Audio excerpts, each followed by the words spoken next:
Despite Unity doing its best to ruin any and all credibility it may have had with the game dev community, Noia will continue production. Noia relies heavily on libraries and plugins developed specifically for Unity, such as UMMO and Mirror. To try and migrate Noia over to Unreal or Godot would set the entire project back 5 or more years. Unfortunately, at this point in time, Noia is a prisoner of Unity.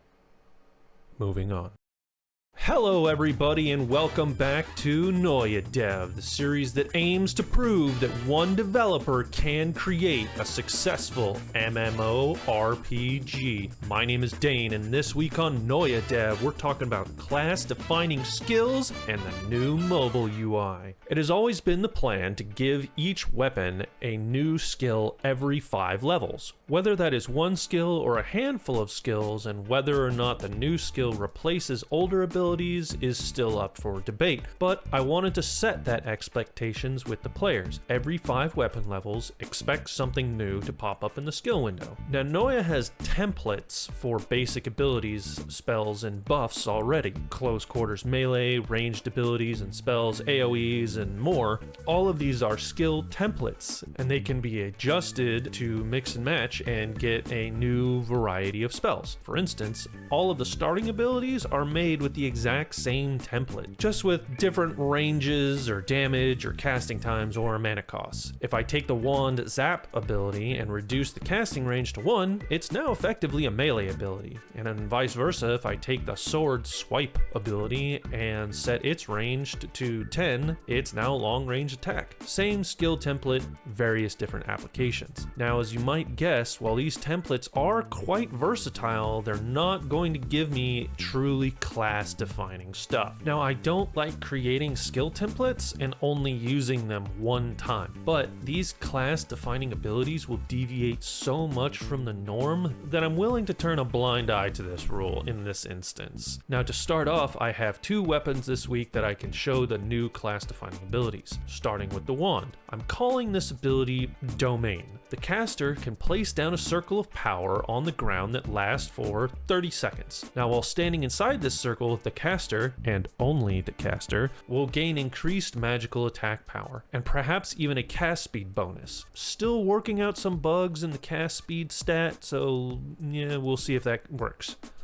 This further drives the role of the wand user, a stationary magical artillery battery, but this also highlights the wand's weakness, immobility. The wand is slow casting and stationary, making it a difficult ask to keep pressure on a boss that may be constantly forcing the player to move due to large area attacks. And this is where the second feature of the Domain spell comes into play. Fully charging the Domain spell will cause the circle to appear. Simply pressing the spell quickly will teleport the caster back to the center of the circle. As the spell gains levels, the circle will grow in size and power. A cunning mage will be able to bait boss attacks just outside the edge of Domain and then zip back to the center to avoid danger, and then continue their barrage. Now, some of you may see this spell and think, that looks awfully familiar. And you are correct. Domain draws heavy inspiration from the Black Mage spell Ley Lines in Final Fantasy XIV. While I don't plan on making the wand class nearly as complicated as the Final Fantasy XIV Black Mage class, I really did love the concept of a sort of mark and recall teleport system and decided to give it to the wand class. The second class to receive some class defining abilities is the bow. While the wand focuses on obliterating your enemy before they can even reach you, the bow is about chipping down the enemy while maintaining a safe distance. All of the bow's abilities can be cast while moving, but simply being able to run away from a monster doesn't mean that the player is safe. Monsters can use ranged attacks, or they can just move quickly. To counter this, the bow user will have a variety of traps at their disposal. Initially, the player will be given 2 options, a damage dealing trap or an immobilization trap. If the bowman feels that their footwork is sufficient enough to keep the monster at bay,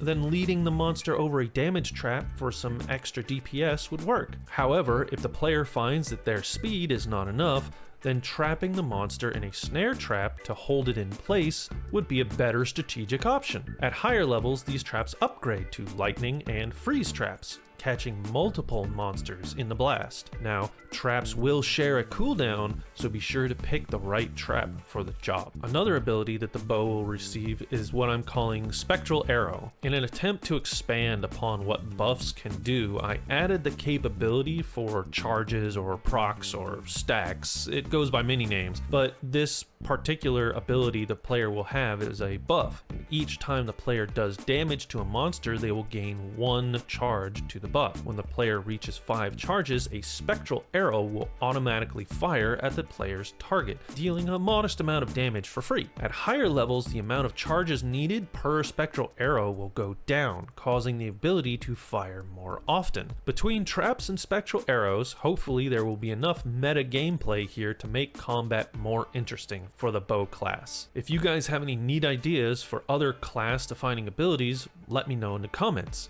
And if you like the development progress you've seen so far in this series, consider subscribing. It helps the algorithm get the name of Noia out there so we can have a bigger player base and more people to group up and play with. Moving on, it was brought to my attention that a few of you in the Discord don't actually have access to a computer to playtest with. While it was always the plan to eventually make a mobile UI and release Noia to the various app stores, hearing this got me to take another look at what it would take to get the mobile UI up and running sooner rather than later. And surprisingly, it wasn't all that hard. In order to minimize accidental shortcut buttons getting pressed, I moved the shortcuts bar from the bottom of the screen to the top. And for now, chat is just gone. It will make a return, just not sure how or where yet. One of the biggest rules in mobile app development is to minimize the need for the player to cover the screen with their hand. While Noia does allow for click to move style of movement, this would mean the player would constantly be tapping in the middle of the screen to move around and they wouldn't be able to see the action. So I needed a thumbstick. Thankfully, someone already had a working thumbstick on the Unity asset store. I was able to drag the new thumbstick in place, add 2 lines of code, and voila, virtual thumbstick controls. Next was the skill bars. This I already knew how I was going to implement a long time ago.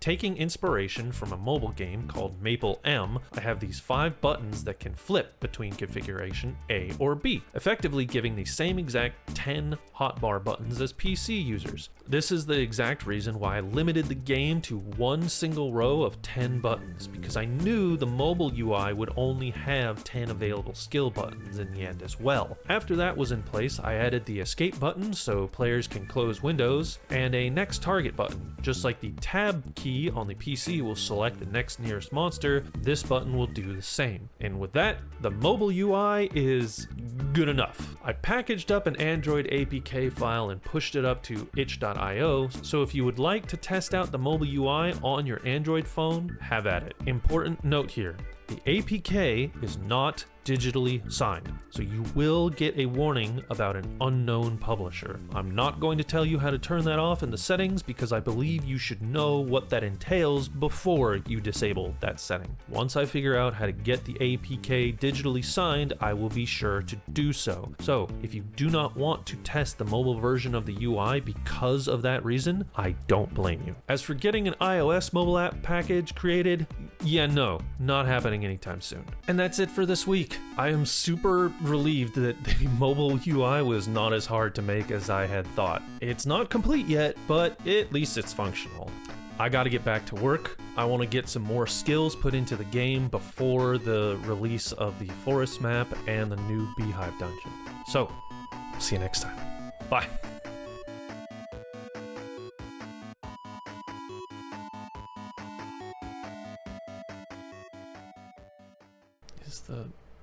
Is the camera tilted or is my face tilted?